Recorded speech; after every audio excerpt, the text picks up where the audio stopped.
Welcome. Today we will discuss about bubble sort. We use bubble sort to sort the element of an array either in ascending or descending order. The algorithm discussed today will be arrange the element or sort the element in ascending order. So let's begin the talk.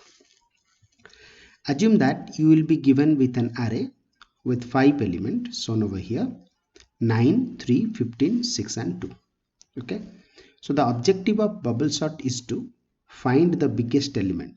Whenever you are trying to arrange the element in ascending order, so the objective is find the biggest element, which is 15 over here, and it must be transferred towards extreme right. Okay. So the algorithm is very simple. First of all, we will compare the element 9 and 3. As you can see, 9 is greater than 3. So 9 and 3 will be swapped. That means 9 will goes to the right, 3 will come to the left, as shown in the next figure here. Then the comparison will be done with 9 and 15. Okay. So you can see that 9 is less than 15. So swapping is not required because the bigger element is already present in the right. So no swapping will be done. Hence we get the same array again. Then we will compare 15 and 6. Okay. So in this case 15 is greater than 6. That is why 15 will goes to the right, 6 will come to the left, as shown here. Then finally 15 will be compared with 2, and as you can see 15 is bigger than 2, so 15 will be swapped to the right and 2 will come to the left. And finally we get this array. Interestingly, if you notice here, the first part over here, from here to here, the elements are not sorted, and from this here to here, the elements, it is having one element, but we can assume that this is sorted. That means after the first iteration, so you can think it as iteration number 1. So after first iteration, the entire array is divided into two parts. The left part is a unsorted array, the right part is a sorted array. Okay. Then we will go for the next iteration. So in the next iteration, this will be the input to the next iteration. So I am taking the same array. Now what I am going to do is I will find the biggest number among this 4 element and try to push towards right. Okay. So first I will compare 3 and 9. In this case 9 is already bigger than 3. That is why swapping will not required. So we will get the same array. Again we will compare 9 and 6. As you can see 9 is greater than 6. That is why 9 will goes to the right and 6 will goes to the left. So then we will get this array. Again we will compare 9 and 2, and this is the final step for the iteration number 2. So again 9 is greater than 2, that is why swapping is needed, and we will get the array like this. So this is your iteration number 2.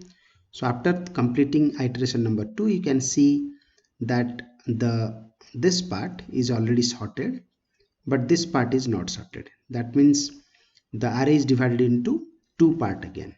Okay. And interestingly, you can notice here that in the second iteration there will be 3 comparisons.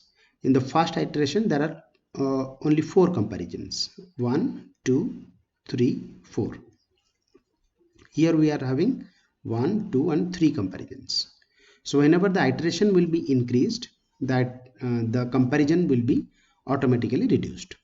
So in the third iteration, we'll take this as the input. Now we will compare the element between 3, 6 and 2, and I'll push the biggest number towards right. Okay. So first the comparison will be done with 3 and 6. No swapping is required because 6 is already bigger than 3 and it is present in the right side. Then again we will compare the 6 and 2, and as you can see 6 need to be transferred to the right side. So I have transferred 6 to the right side and 2 to the left side. And finally you can see that the sorted part is increasing and the unsorted part is still there. Okay. So this is your iteration number 3. So after iteration number 3, what we'll do is we'll take this is as input to the fourth iteration.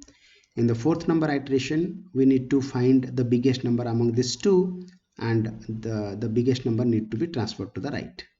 So we'll compare 3 and 2. 3 is bigger than 2. That is why we'll swap it. And after, you can see that after fourth iteration, we will get the sorted array in ascending order, obviously. Okay. So from this, there are some takeaways, like we'll have 5 element in the array. So we will complete it by 4 iteration. Okay. And in every iteration, whenever there is a 5 element, in the first iteration takes 4 comparisons, and for second iteration it takes 3 comparisons, and third iteration takes 2 comparison, and the fourth iteration takes only 1 comparison. So we need to write the code for this, the C programming code. So let us discuss about the code in the next slide. So as I have already drawn the figure over here, and I'm trying to explain you with the bubble sort code. Okay, as I can say, means I like to say that the first for loop shown over here is for iteration number. So as you know that if there are 5 number of element, here n specifies the size of the array, and here n is nothing but n is 5, right? So there are 5 element. We need to execute it for 4 times. Okay, so that is why n minus 1. So I will be less than n minus 1, means I will be goes up to 4. Okay, so and it is started from 0, so that means we can say this is the first iteration for I equal to 0, second iteration I equal to 1, okay, and third iteration will be I equal to 2, and fourth iteration will be I equal to 3. So 3 is less than 4, then the condition will be false. Okay, so that is why it is n minus 1. Okay, then we need to think about in each iteration there are how many comparisons. So in the first iteration there will be 4 comparisons, as we have already discussed. So this loop will be used for the number of comparisons needed for swapping the elements. Okay, and this part is for swapping the elements, means we will swap the values between like 9 and 3 will be swapped here, 9 and 15 will be swapped wherever necessary. Okay, so as you can see, the loop will be continued up to j equal to n minus I minus 1. Okay, so let us execute this code one by one to see whether this is happening or not. Okay, for this case n is 5, that is why this becomes n. If it is 5, then 5 minus 1, which is nothing but it is 4. Okay, so I should goes up to 0, 1, 2, 3, right? Because 4 is less than 4, condition becomes false. Fine. So initially I equal to 0, so 0 is less than 4, condition will be satisfied. We will enter into the loop. Then j equal to 0, 0 is less than, so the second loop will be 0 is less than n minus I minus 1. So n is 5, 5 minus 0, that is 5, 5 minus 1 is 4. So 0 is less than 4. So if 0 is less than 4, this part will be executed how many times? For 0, 1, 2 and 3, 4 times, and we require 4 comparisons over here. So that means we are going in the right direction. So what will happen? We will compare aj and aj plus 1. Okay, so here aj represents a0. Okay, so this is a0 because this is the index number 0, 1, 2, 3, 4. So 0 has been initialized, 0 is initialized to j. So a0 is greater than a0 plus 1, that is a1. So that means the first comparison will be done as a0 and a0 plus 1, that is a1. And is it less than, is it greater than, 9 is greater than 3? Yes, the condition is satisfied. So we will apply the swapping process. Everybody know how to swap the values. So I am applying the swapping condition. So that is why 3 comes to the left and 9 comes to the right. Okay, after that j value will be increased. So j becomes 1. So first we have compared with 0, then it is becomes 1. Okay, so 1 is less than 4, will come inside. Again 1 and 1 plus 1, that is a2. So that means 1 and 2 will be compared. Okay, because these are the index 0 1 2 3 4. So 1 and 2 will be compared. So 9 is greater than 15, condition becomes false. So as it is false, no swapping is required, so we'll get the same array again, right? Then again j value will be increased. So when j value will be increased, it becomes 2. 2 is less than 4, condition satisfied. Again 2 and 4, 2 and 3 will be compared, a2 and a3. Okay, so a2 and a3 gets compared. So 15 is greater than 6, condition satisfied. That is why what will happen, it will change the values. So 6 will come to this place and 15 will come to this place, and you'll get this array. Okay, again j value will be increased, which is becomes 3. So 3 is less than 4, condition becomes true. So we entered into the loop. So that is why this part will be compared. That means when it is 3, so a3 and a4, so a3 and a4 will be compared, and we will get 15 is greater than 2. That is why 15 comes to the right and 2 comes to the left. Okay, this way the first iteration will be completed, right? After that, I value gets incremented. I becomes 1, so 1 is less than 4, so condition is satisfied. Then 0 will goes up to 2, not to 3, because n minus I minus 1, that means n minus 1 is, that is 4. 5 minus 1 becomes 4, 4 minus 1 becomes 3. So that is why the next iteration will compare the elements 3 times, so which is the requirement of bubble sort. Okay, this is how the bubble sort will work. I hope you understand. Let us go for the actual coding, the C++, C coding for this. Okay, so I have already written the program for you because it will take more time and the video will be longer. So you can see here we will be using this code to explain the concept. Okay, so I'm using the pen tool over here. What I have done is, in the first line I have declared an array of 100, size 100. I have taken n for taking the size.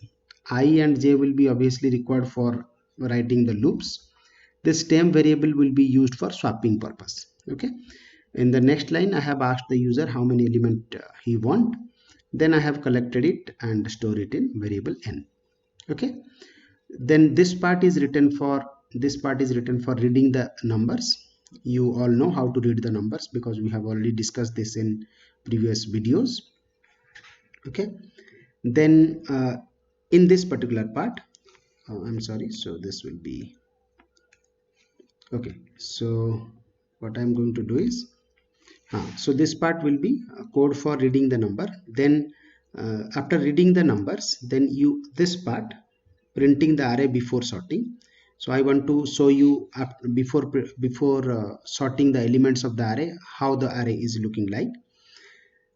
After that, what I have done is, I have used the bubble sort code that was explained just previously. We have explained it in the slide itself. Okay, the same code I have copied over here for the bubble sort. And finally we will print after what happened to the array after the sorting has been occurred. Okay, so let's run the code. So if you'll run the code, it will ask you how many element you want. So let's say I'm pressing 5, so 5 element we want. Then let's enter the numbers. Let's say I'll enter 2, then 7, then 3, then 9, then 1, let's say.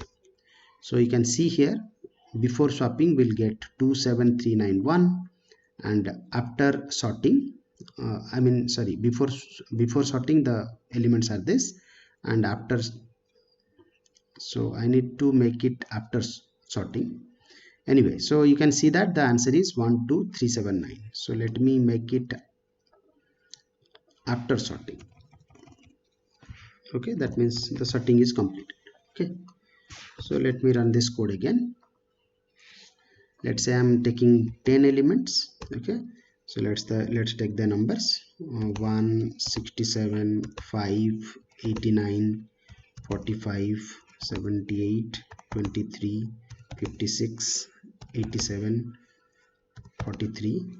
Okay, so you can see here we have taken the number like this, and after sorting you can see the values 1, 5, 23, 43, 45, and it is sorted properly.